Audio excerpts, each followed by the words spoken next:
Ako po si kapatid na Demetrio Santos, lokal po ng Bago Bantay, Distrito Central.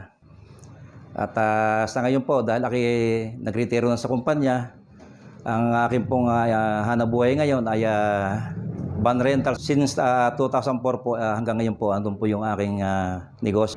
Ang aking pong dating relihiyon ay saradong Katoliko. Buhat po sa aming mga ninuno, hanggang sa magulang ko po, lahat po sila ay mga Katoliko. Hanggang kami po ay lumaki, kami po ay mga Katoliko. Noong pong ako nasa Katoliko, sa barangay po namin, dahil yan na po aming nakagisnan, tumutulong po akong magpagawa ng aming pong simbahang Katoliko ron. Katunayan po, yung mga upuan doon, mga pinto, ako po ang tumulong para maging maayos yung simbahan ng Katoliko doon sa aming barangay. Palibhasa po, doon sa Katoliko, doon nga po kami namulat. Yung pong pananampalataya sa simbahan gano'n at pagsamba sa mga patron doon, ang alam po namin ay yung po ang gusto ng Panginoon Diyos. Kaya po ako tumutulong para po ako makaganap bilang Katoliko.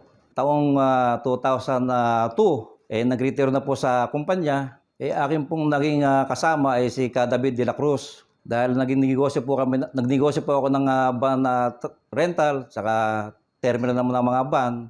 Siya po yung aking naging boss, si David de la Cruz. Kaya pinatakbo po namin yung LRT Santulan, Marcos Highway. Ako po yung nakakontrata doon sa hanabuhay na yan. Hanggang sa meron po sa akin pinakilala si David na ministro. At yung pong kanyang pinakilalang ministro, yung po ang mga nag-aakay sa akin na ako po ay sumama sa pamamahayag. Hanggang sa dumating po yung pagkakataon na ako po ay naisama sa lokal po ng Ugong Pasig. Siya po ang nangasiwa roon. At doon ko po natunghayan doon sa kanyang pangangasiwa yung kaibahan po sa aming relihiyon at doon po sa Iglesia ni Cristo. Napansin ko po na maayos po ang pagsamba nila. Talaga pong ako'y nagmasid dahil first time ko pong makita ng ganun Hanggang sa matapos po yung pagsamba, hindi ko po makalimutan yung sinabi ng ministro na tanging nasa iglesia lang ang kaligtasan pagdating ng araw ng paghuhukom. Wala nang ibang pinangakuan. Kaya po natatak sa puso ko yun na paano naman kami na hindi iglesia? Kaya nung po kami pauwi na, pilit ko po sa kanya tinatanong yung mga ganong salita kung totohanan. Sagot niya sa akin, talagang iglesia lang ang may kaligtasan, wala nang iba. Kaya po ako, nung yun ay aking isa puso, hindi na po ako nagdalawang isip na dumating yung mga araw na yon na ako po ay magpadoktrina.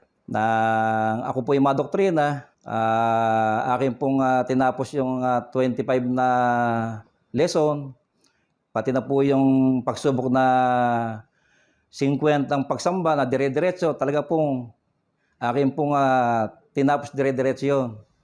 Hanggang sa 2009, buwan po ng Mayo, ako po yung nabautismuhan sa Central.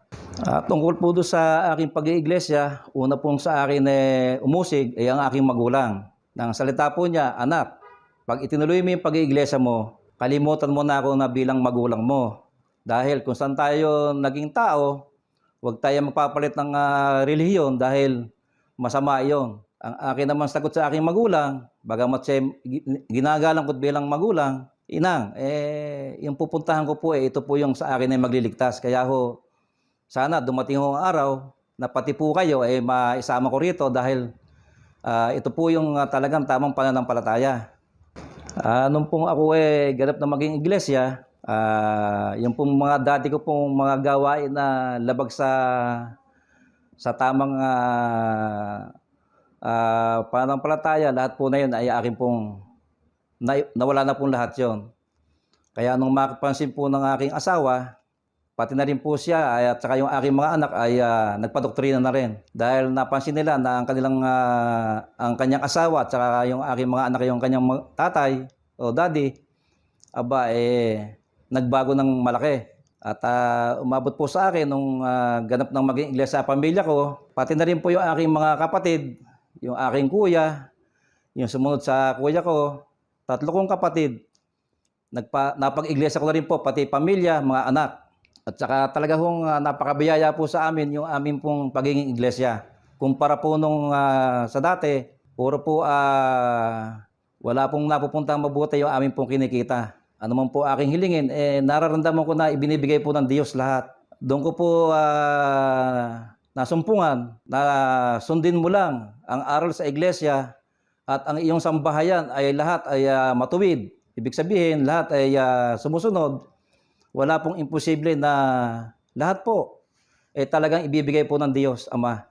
Yung pong mga aral na yan na sa banal na iglesia ay talaga pong manampalataya po sa doktrina, lahat po ng kanila pong sa pagsamba na kanila pong ibinibigay na aral, salita ng Diyos, sundin lang pong lahat yon at huwag pong susuway. At isabuhay po, yun ang pinaka-importante sa mga aral ng salita ng Diyos. Ang akin pong may papangako sa ating mahal na Panginoong Hesukristo, sa Panginoong Diyos Ama, habang buhay po hanggang kamatayan kami po ng aking pamilya, ng aking sambahayan, magkukumapit po sa Iglesia ni Cristo. Hindi po kami bibitaw anuman po mangyari.